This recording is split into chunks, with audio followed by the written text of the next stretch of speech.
And this one is particularly special, not only because we are speaking to one of the founding partners, the handsome, funny one, Tony, but it's a special birthday celebration of Bella and Duke. The Pet Health and Happiness podcast from Bella and Duke, keeping you at the cutting edge of pet nutrition, behaviour and health with expert interviews, mythbusters and more to ensure your pet lives a long, happy, healthy life. Tony, happy birthday and welcome to this episode. How are you?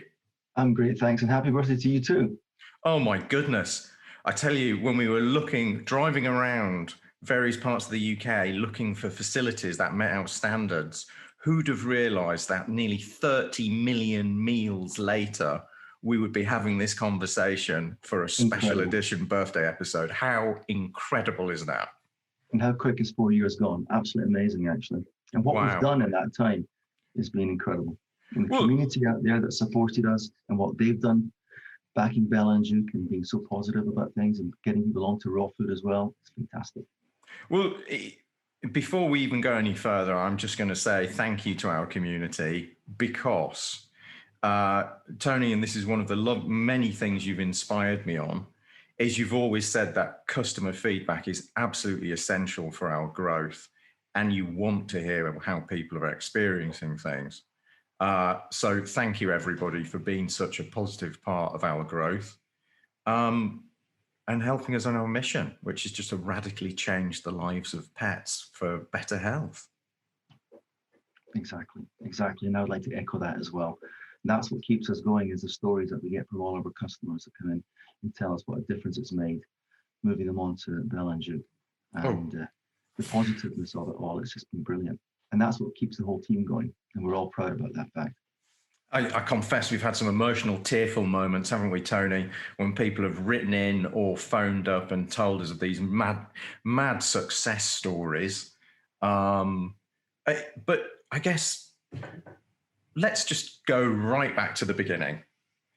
What was the whole reason we started, or you guys came up with this incredible life-saving idea to start a raw food? Well, it came from sadness. I had lost my dog Barney 6 months previously, all of a sudden, and then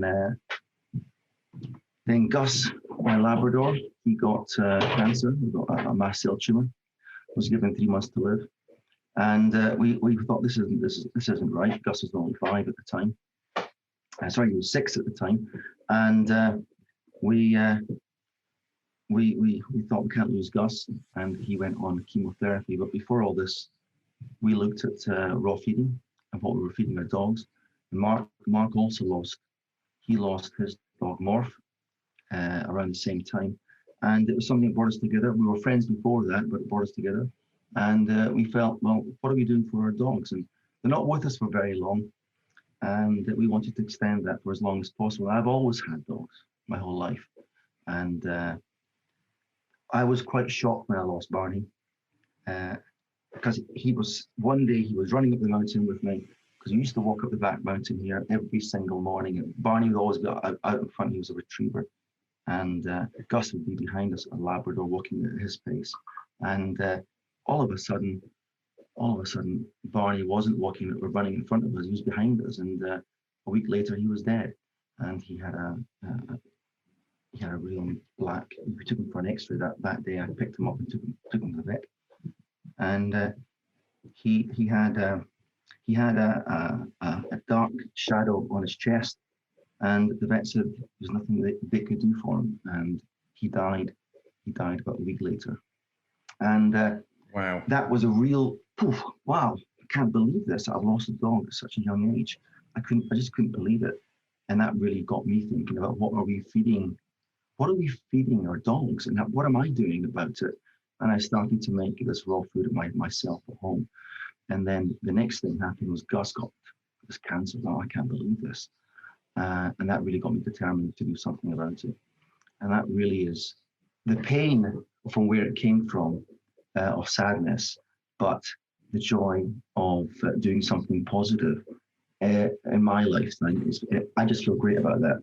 That's what drives me. Now, Gus, who is who had cancer in 2016, he's with us today, and he's coming up for 12, and he's fitter today than he was back then. And he's in the office with me just now. He's lying over there, and we now have another 2 dogs. We've got Alfie, or Wesley, who's been raw fed since the age of 3 months, and we've got and Alfie's now coming up for 5, and we've got just over 5, and we've got Ted, who's 3 years old, a little Norfolk Terrier, and he's been raw fed since right from day one. And Teddy, let's get this started. Now, this is a fully grown Norfolk who is 6.5 kilos, or actually 6 kilos, this little fella. All right, big boy. And hey, Teddy, it's been a while. I've missed you during lockdown. And I've got this tracker thing on him just now because he chased the fox this morning. But he was that size when we got him. I remember. Yeah, do you remember? And we picked him up, and he was that size. We brought him all the way home. We picked him up. He's a Norfolk Terrier, and we went all the way to Norfolk to get him, which was unbelievable. I drove so far. And we came back, and that's a little guy that size. We fed him raw that night, and he took to it straight away. He was only, how old are they when you pick them? Was it 8 weeks out of the arm? But when you pick the dogs up, and he was a tiny little fella, and he straight into raw, loved it, and it's never been fed anything else since. And it's just great to see. You know what's really quite interesting about these guys is the little fellas, but you pick them up and they're absolutely solid. The muscle is solid. There's no fat in them at all. It's absolutely solid. So what drives me and why am I so proud about Bella and Duke is because out of a moment of absolute sadness, we did something positive. And we keep doing that every day.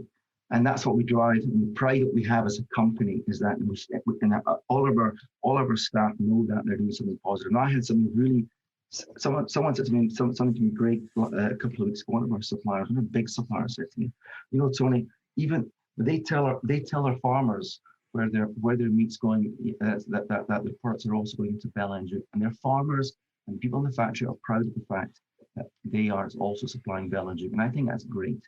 That it goes all the way down the supply chain." Tony, that is inspirational.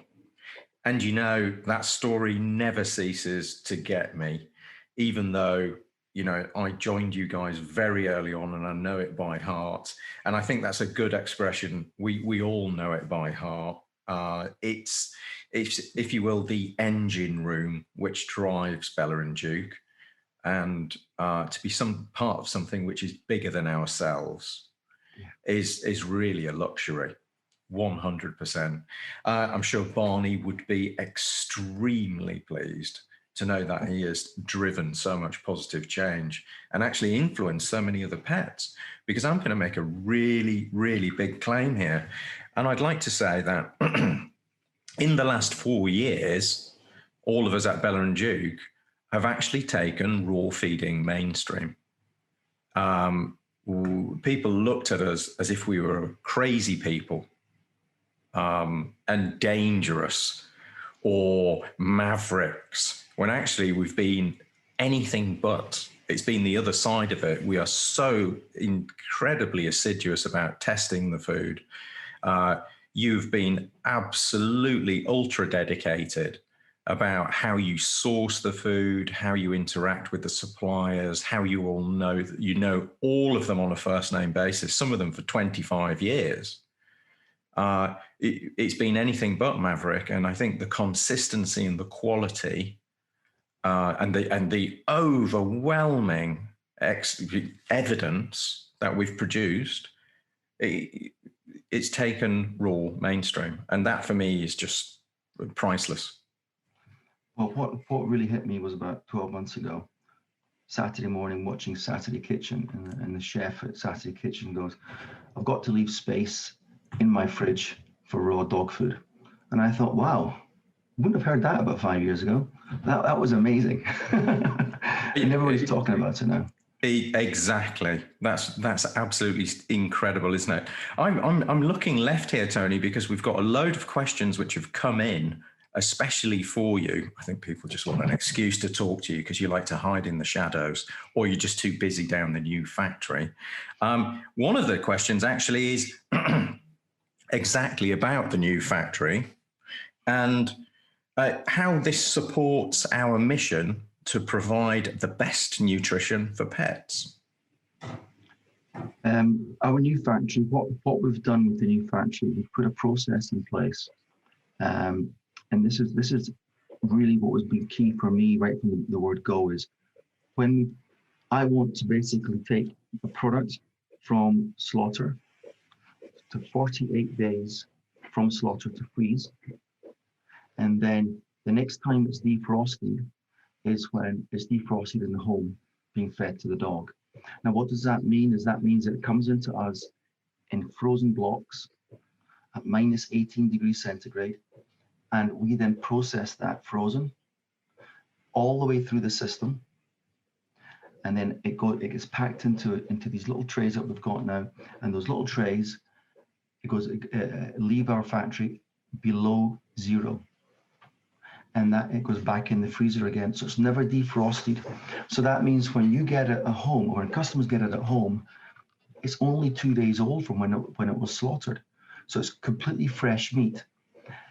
Therefore, it's as fresh as we can possibly make it. And what that does is minimizes bacterial growth and makes the product as safe as possible as we can do for the dogs.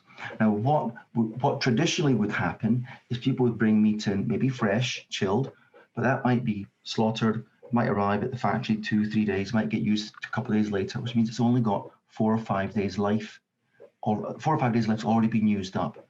We at Bell & Duke are happy to guarantee 5 days in the fridge on defrost. Not many others will do that. It's because they haven't got the kit and the systems that we've put in place to make that happen. And that's one of the things I'm proud of, that we've made a factory that's very, very food safe from that perspective.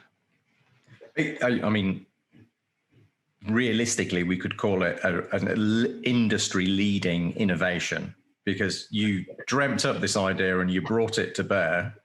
And I remember I think there were a couple of times you may have broken a little bit of machinery experimenting, Tony, but that stays between us. We'd never mention that on air. Chris, keep that in. Well, if you were to walk into our factory, right, it would be the machinery that we've got in there is at the same standard as the best factories producing human food in the UK. Yes. It's state of the art. Now, because of confinement or isolation or whatever we call it, I've not yet had the luxury of building the factory, or visiting the factory, which is super frustrating, because everybody who's Scotland-based has raged about it and said, wow, they've been blown away. I've heard that from vets. I've heard that from inspectors. I've heard that from other visitors. I've heard that from filmmakers who've gone into it and said, that was entirely not what I was expecting. It's like visiting a spaceship for health. Well, I don't know about that so much, but yes, maybe it is for some people. But what I think is, you could put all the best kit in the world in there, but our staff, our people in there, they are actually care about what they're doing. Our staff all get all feed the dogs raw dog food from Bell & Duke, which is great. And the number of times I'm going in there later today, and people come up to me and say, the dog's looking great on it. It's fantastic. My dog has benefited so much since it's been on raw, and I can't believe it. And some of our staff in the factory are some of our biggest supporters, and they're proud. There's a pride in the job that they're doing, and that's what's important. Because they have their own dogs, they're proud of what they're doing and the stories that they see out there, because they're part of the community as well. On that note, Tony, I had a friend come out to visit who lives in the UK and feeds Bella and Duke, and he said to me, he goes, I didn't realise that my dog's wind problem was actually down to the food we were feeding and not the fact there were Boston Terriers. And I did say to him, wait for it. We are designing a food, sneak preview, which will specifically benefit dogs like the brachiocephalic breeds like Boston Terriers, Pugs, French Bulldogs, because we're aware of their digestive issues, and we're making, whilst all of our food is suitable for them, in fact, it's optimal, we've decided to rip it up. And with the benefits of this new factory, we're very close to launching a new range, which is going to benefit them extraordinarily. But to hear that feedback, just unprompted, unrequested, said they've stopped snoring. They're now allowed to sleep in the bedroom. They've stopped farting. They're now allowed to sleep in the bedroom. And he said the skin smells differently. When I've got them in the car, they just smell totally different. He said everybody was telling me about raw food.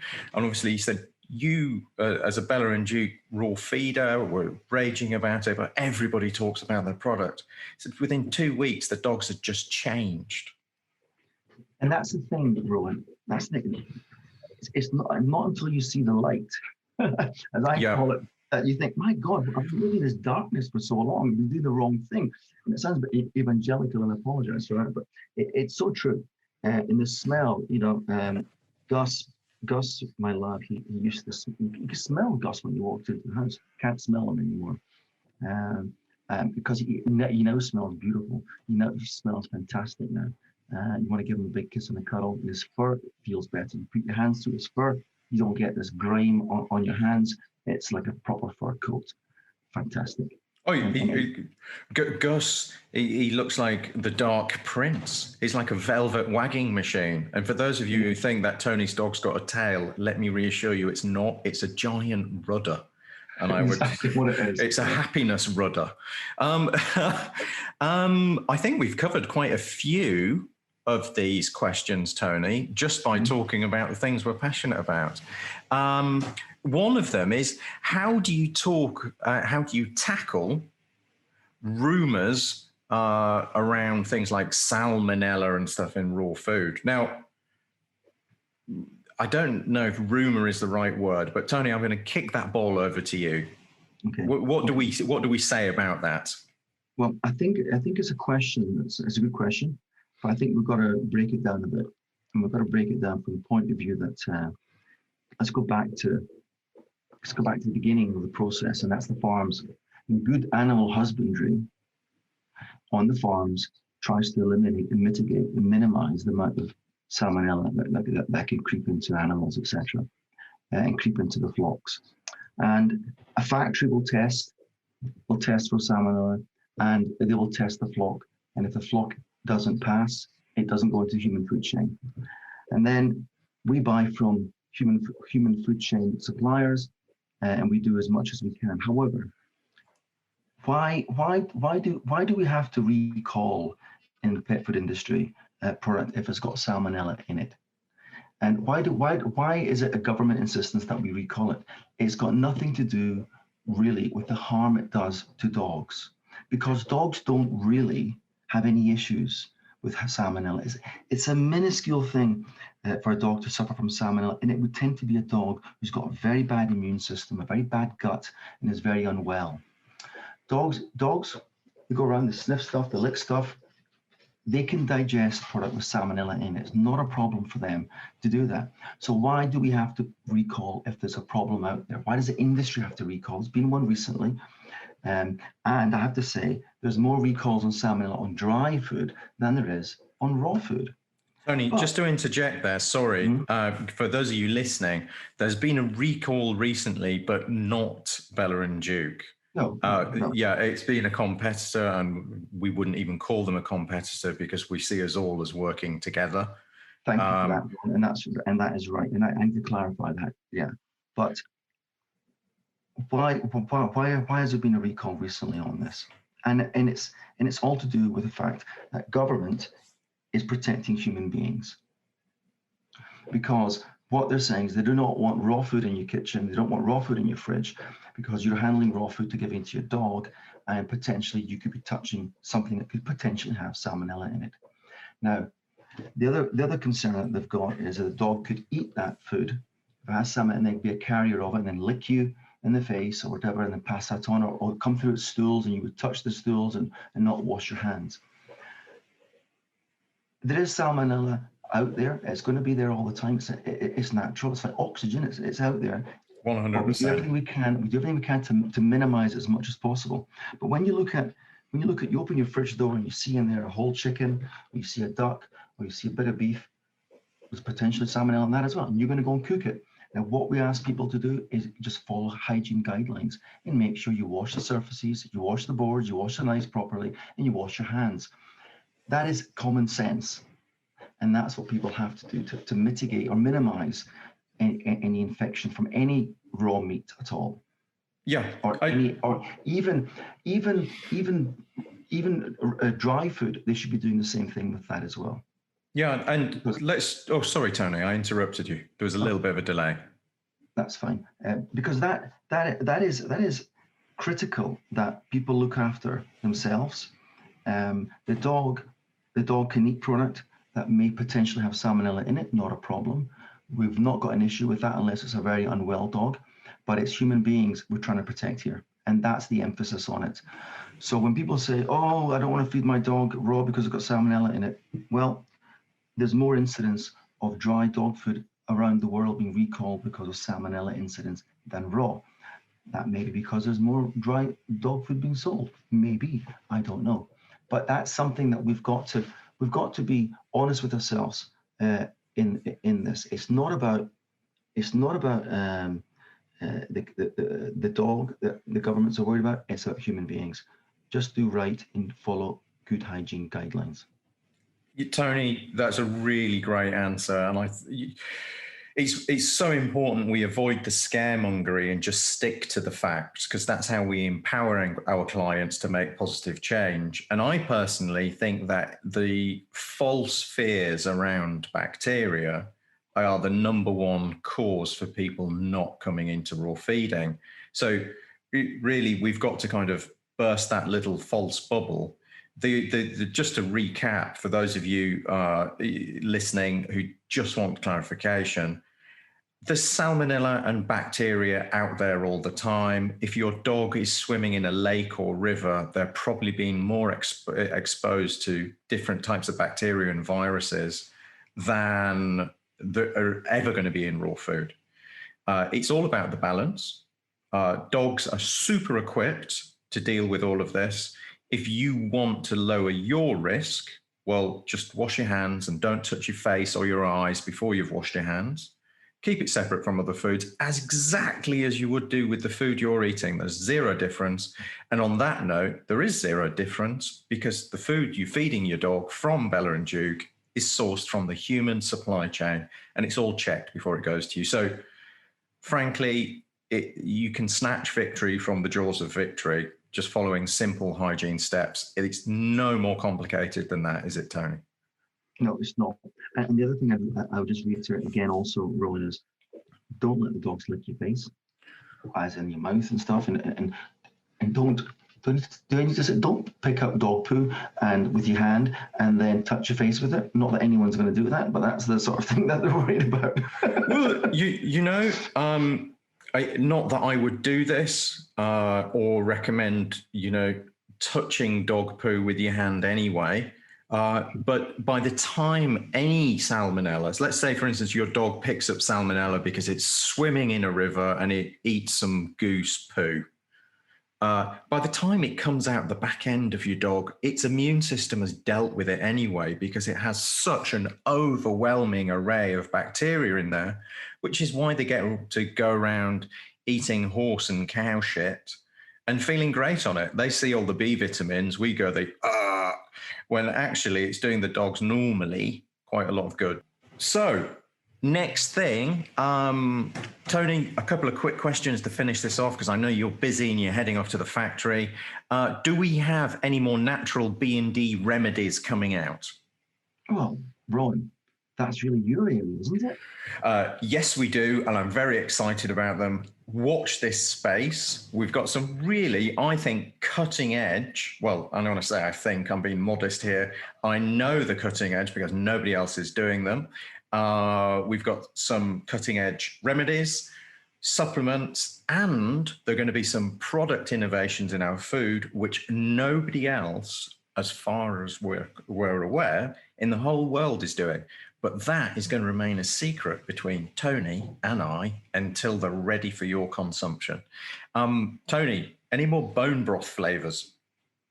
No, nothing planned. Nothing planned for now. We've got lamb and beef at the moment. Nothing planned. Nothing planned. I suppose it's something we can look at in the future. But no, nothing in the pipeline. Okay, we do have some ideas around it, but as ever, the planning and the preparation and the testing take more time than the actual delivery. So guys, we have a whole host of exciting plans ahead, but we're going to do one of them at a time, ensure it's absolutely 100% awesome before delivering it to you. Tony, I think we can draw a line there. Happy birthday. For those of you still listening who haven't fallen asleep, we're going to put a link to the birthday competition below. Please do enter that. Tony, thank you. Thank you for your time. Thank you for your inspirational leadership, all you do. It's a pleasure working alongside you, and I can say that from the heart. Thanks, Ron. I appreciate that. I appreciate all of that. But I'd like to say also thanks to our community as well, that who really keep sending those stories, and keep backing Bellinger, keep backing Raw, keep being so positive about it, and trying to get as many dogs onto Raw as possible across the country. And that is, you guys are out there really pushing it and really making a difference. And I think I was speaking to someone yesterday, actually, was telling me that their wife works in a vet, and she was saying to me that, or he was saying to me that Raw has really gone from the peripheral over the last few years to core, near the core. And he said customers coming in and keep asking questions about it. You keep asking the vets questions. And it's about having vets on board on this. And we need to work harder at that somehow to convince those guys what the right thing is to do. So one of the things we're going to be doing, Ron, is we're going to be inviting the vets up to the factory to let them see the factory, see the operation, understand what we're doing, understand why we're doing it, and letting them maybe meet some of our customers as well. And we'll do that with the vet schools. I absolutely love that. That's so exciting. And a lot of people often say, where's the evidence around it? Well, apart from the fact that it fits with your dog's biology and it's what they naturally evolve to eat, so it's optimal for their digestion. Apart from the fact that we've seen overwhelming success stories from customers, and frankly, that to us is worth more than any marketing campaign, is just to see the customer testimonials. Yeah. I love seeing those. And in fact, we'll be putting together another film around those shortly. Really, let's never lose sight of the fact we have lots of different types of evidence. There's clinical research in a clinic, there's laboratory research, and I think we were the only guys to run a comprehensive survey of customers last year. It was the largest that's been run in the UK. And the statistics around that are incredible. So if you're thinking you want to join Raw Feeding and needed a little bit of reassurance, please, we'll put a link to that survey. Please share it with people. Please come and join our community. Please leave feedback on the podcast. We're here to serve, and we want to hear more of what you guys would like to know more about. And thank you, Tony, once again. Really, what a luxury. Happy birthday. Cheers, mate. Happy birthday to you too. Take care.